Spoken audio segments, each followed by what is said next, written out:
président de la République dire que sur les 1000 milliards, voilà ce que l'État a déjà mis sur la table. Aujourd'hui, nous sommes dans un flou. D'où vont provenir ces 1000 milliards? L'État ne dit pas que sur les 1000 milliards, voilà 500... Essentiellement des fonds propres de l'État. Oui, mais l'État n'a qu'à donner un chiffre et nous rassurer et nous dire que sur les 1000 milliards, il y a déjà ceci de disponible et voilà ce qu'on cherche. Mais aujourd'hui, on est dans le flou le plus total. C'est pourquoi d'ailleurs, nous avons dit avec Adli Noubok, avec nos langues, qu'il faudrait peut-être penser à prendre les fonds politiques de la présidence, les fonds politiques du HCCT, de l'Assemblée nationale, etc., pour les mettre dans ce fonds-là. Mais personnellement, je suis en train de penser même à autre chose de plus radical. C'est-à-dire, est-ce qu'il ne nous faut pas, Babacar, un deuxième 19 septembre? Pourquoi la date du 19 septembre? Le 19 septembre 2012, le président de la République, nouvellement élu, a supprimé le Sénat parce qu'il fallait lutter contre les inondations.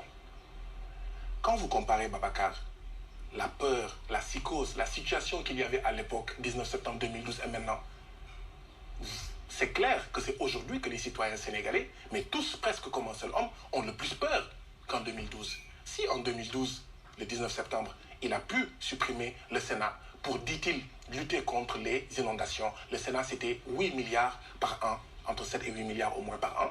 Bah, aujourd'hui, nous sommes encore plus menacés. Nous sommes encore plus inquiets.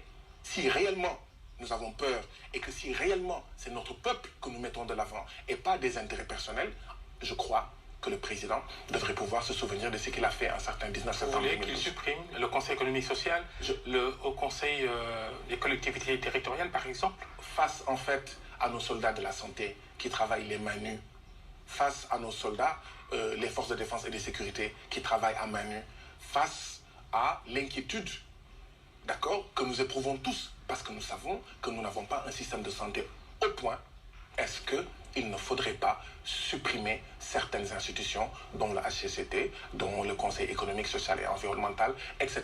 Mais c'est pour dire qu'aujourd'hui, si réellement c'est le peuple sénégalais qui compte, il faudrait poser des actes forts. Et des actes forts, il faut aller chercher l'argent où ça se trouve. Et effectivement, les Sénégalais qui disaient qu'il y avait des institutions inutiles et budgétivores ont raison. Et c'est l'occasion aujourd'hui de réconcilier les Sénégalais avec eux-mêmes en prenant des mesures pour leur dire c'est vos vies qui sont plus importantes qu'une clientèle politique, pour ne pas dire politicienne.